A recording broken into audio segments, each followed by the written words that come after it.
Hello everyone, welcome back GK GS online practice hub. चलिए start करते हैं आज की वीडियो। सर्वप्रथम कल के अभ्यास प्रश्न को देख लेते हैं। कल हमने आपसे पूछा था, भारतीय कार्यपालिका व्यवस्था के अंतर्गत उपराष्ट्रपति का पद किस देश के संविधान से प्रेरित है। इस क्वेश्चन के ऑप्शन थे A Germany, B Ireland, C America, D Canada. इस क्वेश्चन का सही विकल्प होगा ऑप्शन सी अमेरिका। भारतीय संविधान के अनुच्छेद 63 के अनुसार भारत का एक उपराष्ट्रपति होगा। जो भारत में उपराष्ट्रपति का पद अमेरिका के संविधान से प्रेरित है, इसलिए विकल्प सी सही उत्तर है। उपराष्ट्रपति से संबंधित प्रमुख अनुच्छेद को देख लेते हैं। अनुच्छेद 64 के तहत उपराष्ट्रपति का राज्यसभा के पदेन सभापति का होना। अनुच्छेद 65 के तहत उपराष्ट्रपति के पद में आकस्मिक रिक्ति के दौरान या उसकी अनुपस्थिति में उपराष्ट्रपति का राष्ट्रपति के रूप में कार्य करना और उसके कृत्यों का निर्वहन करना। अनुच्छेद 66 में उपराष्ट्रपति के निर्वाचन की व्यवस्था की गई है।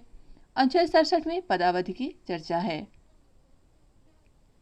अनुच्छेद 68 की बात करें तो उपराष्ट्रपति के पद में रिक्ति को भरने के लिए निर्वाचन करने का समय और आकस्मिक रिक्ति को भरने के लिए निर्वाचित व्यक्ति की पदावधि को शामिल किया गया है। अनुच्छेद 69 में उपराष्ट्रपति द्वारा शपथ या प्रतिज्ञान शामिल है। चलिए चलते हैं नेक्स्ट क्वेश्चन पर। निम्नलिखित में से कौन से मापदंड राज्य खाद्य सुरक्षा सूचकांक में शामिल हैं? पहला, मानव संसाधन और संस्थागत डेटा। दूसरा, बुनियादी ढांचा एवं निगरानी। तीसरा, प्रति व्यक्ति आय। चौथा, प्रशिक्षण व क्षमता निर्माण। नीचे दिए गए कोड का प्रयोग कर सही उत्तर चुनिए। ऑप्शन ए केवल 1 और 2, ऑप्शन बी केवल 1, 2, 4, ऑप्शन सी केवल 2, 3, 4, ऑप्शन डी उपयुक्त सभी। राइट विकल्प हो जाएगा ऑप्शन बी केवल 1, 2, 4, यानी मापदंड राज्य खाद्य सुरक्षा सूचकांक में मानव संसाधन और संस्थागत डेटा, बुनियादी ढांचा एवं निगरानी और प्रशिक्षण व क्षमता निर्माण शामिल है। बीते दिनों चौथा राज्य खाद्य सुरक्षा सूचकांक जारी किया गया। खाद्य सुरक्षा सूचकांक 5 महत्वपूर्ण मापदंडों पर राज्यों के प्रदर्शन को मापा जाता है। इसे भारतीय खाद्य सुरक्षा और मानक प्राधिकरण यानी FSSAI द्वारा विकसित किया गया है। इसके मापदंडों में शामिल है मानव संसाधन और संस्थागत डेटा, अनुमति या अनुपालन खाद्य परीक्षण, बुनियादी ढांचा एवं निगरानी, प्रशिक्षण व क्षमता निर्माण और उपभोक्ता सशक्तिकरण। यह सूचकांक गतिशील, मात्रात्मक और गुणात्मक बेंचमार्किंग मॉडल है। यह सभी राज्य या संघ राज्य क्षेत्रों में खाद्य सुरक्षा के मूल्यांकन के लिए एक उद्देश्यपूर्ण ढांचा प्रदान करता है। बता दें कि 7 जून 2019 को वर्ष 2018 से 19 के लिए पहला राज्य खाद्य सुरक्षा सूचकांक विश्व खाद्य सुरक्षा दिवस पर जारी किया गया था। अतः विकल्प बी इस क्वेश्चन का सही आंसर था। चलिए नेक्स्ट क्वेश्चन।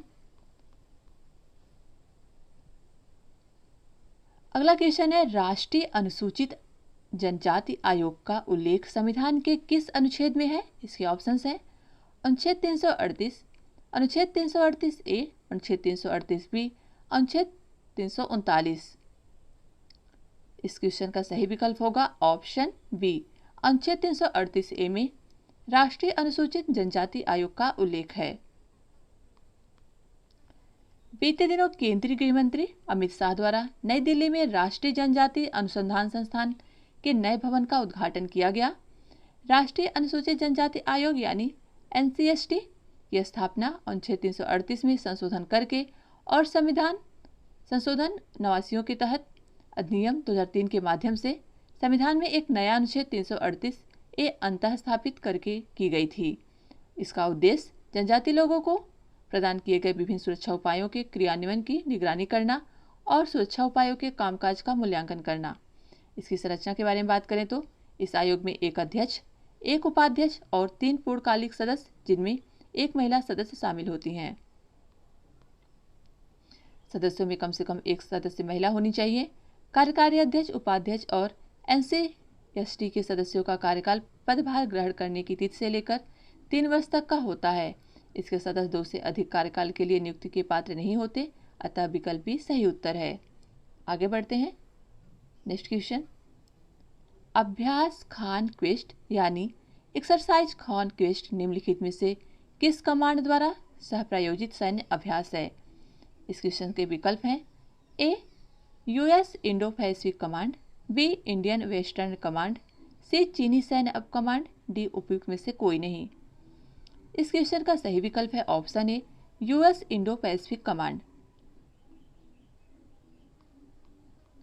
बीते दिनों मंगोलिया में बहुराष्ट्रीय सेना अभ्यास खानक्वेस्ट यानी एक्सरसाइज खानक्वेस्ट 2022 शुरू हुआ।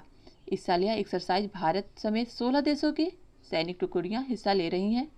इसमें भारतीय सेना का प्रतिनिधित्व लद्दाख स्काउट की एक बड़ी टुकड़ी कर रही है। इस अभ्यास का मकसद सैनिक संबंधों को आगे बढ़ाना, शांत अभियानों में सहयोग देना और प्रतिभागी देश में सैन्य तैयारियों का जायजा लेना। खानक्वेस्ट यूएस इंडो पैसिफिक कमांड द्वारा सह प्रायोजित एक बहुराष्ट्रीय अभ्यास है। यह मंगोलियाई सशस्त्र बलों द्वारा प्रतिवर्ष आयोजित किया जाता है। अगला क्वेश्चन, अंतर्राष्ट्रीय परमाणु ऊर्जा एजेंसी की स्थापना किस वर्ष हुई थी? इस क्वेश्चन के ऑप्शंस हैं ए 1956, बी 1957, सी 1958, डी 1960। इस क्वेश्चन का सही विकल्प है ऑप्शन बी 1957। हाल ही में अंतर्राष्ट्रीय परमाणु ऊर्जा एजेंसी ने ईरान से संयुक्त राष्ट्र के निरीक्षकों के साथ सहयोग करने का आग्रह किया है। अंतर्राष्ट्रीय परमाणु ऊर्जा एजेंसी यानी IAEA यह परमाणु क्षेत्र में सहयोग के लिए एक वैश्विक केंद्र है। इसका उद्देश्य विश्व में परमाणु ऊर्जा का शांतिपूर्ण उपयोग सुनिश्चित करना है, जिसकी स्थापना वर्ष 1957 में की गई थी। इसका मुख्यालय वियना ऑस्ट्रेलिया में है। इसमें सदस्य देश हैं 175 और वर्तमान में इसके डायरेक्टर जनरल हैं रैफेल मैरिनो ग्रोसी।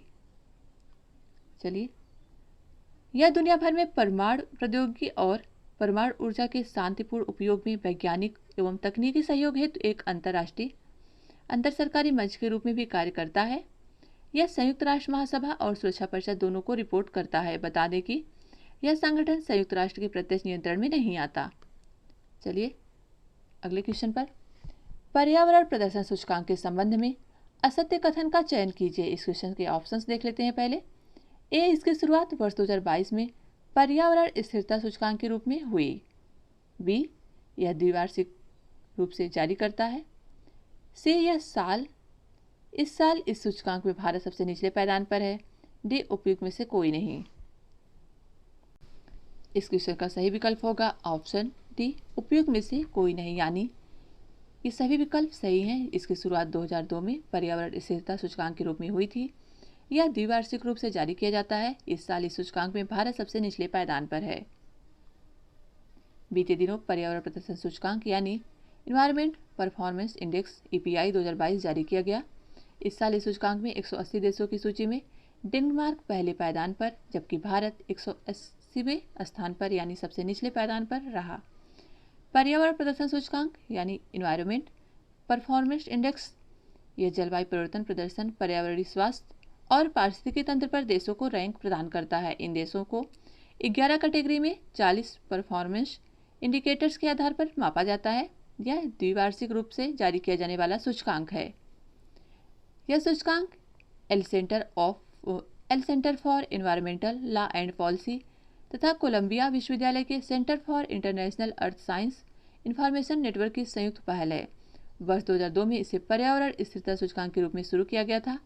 बता दें कि 2020 में जारी सूचकांक में भारत का स्थान 168वां था, जो इस वर्ष 180वें पे पहुंच गया है, यानी इसके जो सबसे निम्न पायदान पर भारत है 2022 में, और 2020 में यह 168वां था। याद रखिएगा, इंपॉर्टेंट है। नेक्स्ट क्वेश्चन, अगला क्वेश्चन है सेंट्रल विस्टा प्रोजेक्ट क्या है? ऑप्शंस ए इसरो का नौवहन उपग्रह प्रणाली मिशन, बी DRDO द्वारा सेना के लिए तैयार किया जाने वाला आधुनिक निगरानी भवन, सी नए संसद भवन के लिए अवसंरचनात्मक निर्माण परियोजना, डी उपयुक्त में से कोई नहीं। Right answer option C, central vista project यानी नए संसद भवन के लिए अवसंरचनात्मक निर्माण परियोजना। बीते दिनों महाराजा सयाजीराव विश्वविद्यालय बड़ौदा ने सेंट्रल विस्टा प्रोजेक्ट के लिए नए नॉलेज पार्टनर के रूप में सांस्कृतिक मंत्रालय के साथ एक समझौता ज्ञापन पर हस्ताक्षर किया है। सेंट्रल विस्टा प्रोजेक्ट इसके तहत राष्ट्रपति भवन से इंडिया गेट तक राजपथ के आसपास बने सरकारी भवनों का पुनर्निर्माण एवं पुनरुद्धार किया जाना है, जिसके अंतर्गत नया त्रिकोणीय संसद भवन और केंद्रीय सचिवालय का निर्माण किए जाने की योजना है। नए संसद भवन में 888 लोकसभा सदस्यों की और संयुक्त सत्र में 1224 सदस्यों की बैठने की व्यवस्था होगी। राज्यसभा में 384 सदस्यों की बैठने की व्यवस्था के साथ भविष्य को ध्यान में रखते हुए इसमें जगह बढ़ाने का भी विकल्प रखा जाएगा। इस प्रोजेक्ट का संचालन आवासन और शहरी कार्य मंत्रालय द्वारा किया जा रहा है। इसे वर्ष 2024 तक पूरा किए जाने का लक्ष्य भी रखा है, इसलिए विकल्प सी सही आंसर है।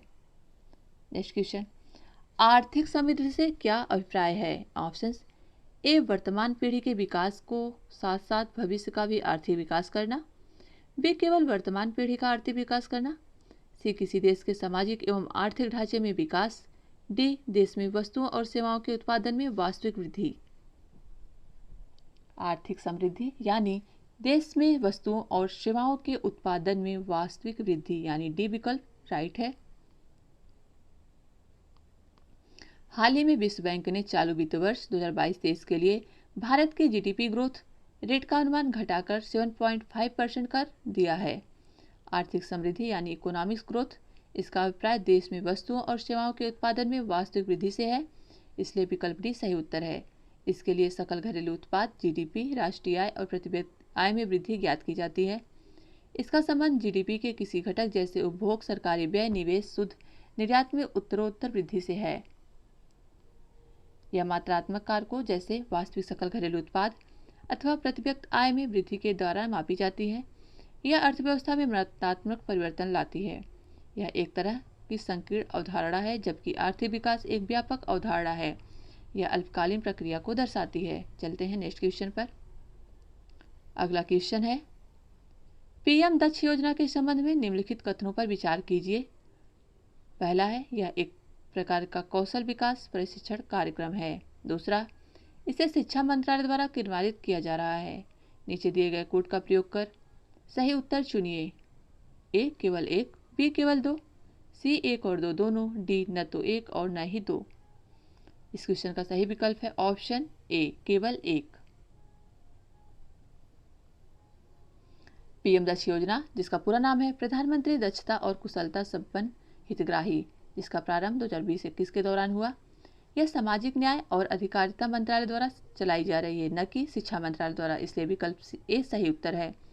इस योजना के तहत पात्र लक्षित समूह के लिए कौशल विकास, अल्पावधि प्रशिक्षण कार्यक्रम जैसे अप स्किलिंग, री स्किलिंग और दीर्घकालिक प्रशिक्षण कार्यक्रम एवं उद्यमिता विकास कार्यक्रम आदि चलाए जा रहे हैं। इसकी जो योग्यता है, अनुसूचित जाति, अन्य पिछड़ा वर्ग, आर्थिक रूप से पिछड़े वर्ग, विमुक्त जनजाति, कचरा बीनने वाले, हाथ से मैला ढोने वाले, ट्रांसजेंडर और अन्य समान श्रेणियों के हाशिए पर रहने वाले व्यक्ति शामिल होंगे। चलिए नेक्स्ट क्वेश्चन पर चलते हैं। मानव रक्त के संबंध में असत्य कथन का चयन कीजिए। ए, मानव शरीर में रक्त की मात्रा शरीर के भार का 7% होती है। बी, रक्त एक क्षारीय विलयन है। यह वयस्क मनुष्य में 8 से 9 लीटर रक्त होता है। डी, मानव रक्त का पीएच मान 7.4 होता है। इस क्वेश्चन का सही विकल्प है ऑप्शन सी। एक वयस्क मनुष्य में 8 से 9 लीटर रक्त नहीं बल्कि 5 से 6 लीटर रक्त होता है। नेक्स्ट क्वेश्चन, पहले हम रक्त के बारे में बात कर लेते हैं। रक्त एक तरल संयोजी ऊतक तथा प्राकृतिक कोलाइड है। यह मुख्यतः दो अयों से मिलकर बना है, प्लाज्मा और रक्त कोशिकाएं या कोशिकाएं। मानव शरीर में रक्त की मात्रा शरीर के भार का लगभग 7 से 8% होती है। वयस्क मनुष्य में औसतन 5 से 6 लीटर रक्त होता है, इसलिए विकल्प सी सही आंसर है। महिलाओं में पुरुषों की तुलना 1/2 से 1 लीटर कम रक्त होता है। मानव रक्त का पीएच मान 7.35 से 7.45 के बीच होता है। नेक्स्ट क्वेश्चन, भारी धातुओं को उन तत्वों के रूप में परिभाषित किया जा सकता है जिनकी परमाणु संख्या होती है। ए, 5 से अधिक। बी, 10 से अधिक। सी, 15 से अधिक। डी, 20 से अधिक। इस क्वेश्चन का सही विकल्प है ऑप्शन डी, 20 से अधिक। जिनकी परमाणु संख्या होती है उनको, मतलब उन धातुओं के तत्वों को हम भारी धातुओं के रूप में परिभाषित कर सकते हैं। विज्ञान और पर्यावरण केंद्र के अनुसार भारत की नदियाँ गंभीर धातु प्रदूषण का सामना कर रही हैं। भारी धातुएं यानी हैवी मेटल्स, इन धातुओं को उन तत्वों के रूप में परिभाषित किया जा सकता है जिनकी परमाणु संख्या 20 से अधिक होती है, इसलिए विकल्प डी सही उत्तर है। आमतौर पर अपेक्षाकृत उच्च घनत्व, परमाणु भार या परमाणु क्रमांक वाली धातुओं की भारी धातु कहा जाता है। नदियों में प्रवाहित होने वाले अपशिष्ट जल एवं विभिन्न प्रकार की भारी धातुएं होती हैं जिसमें सीसा, निकेल, क्रोमियम, कैडमियम तथा कॉपर आदि शामिल हैं। चलिए कल के अभ्यास प्रश्न को देख लेते हैं। चीफ ऑफ डिफेंस स्टाफ के पद की घोषणा किस वर्ष की गई थी? इसके ऑप्शंस हैं ए 2016 में, बी 2017 में, सी 2018 में, डी 2019 में। इस क्वेश्चन का आंसर आप कमेंट सेक्शन में दीजिए। मिलते हैं नेक्स्ट वीडियो में, तब तक के लिए नमस्कार। Thanks for watching.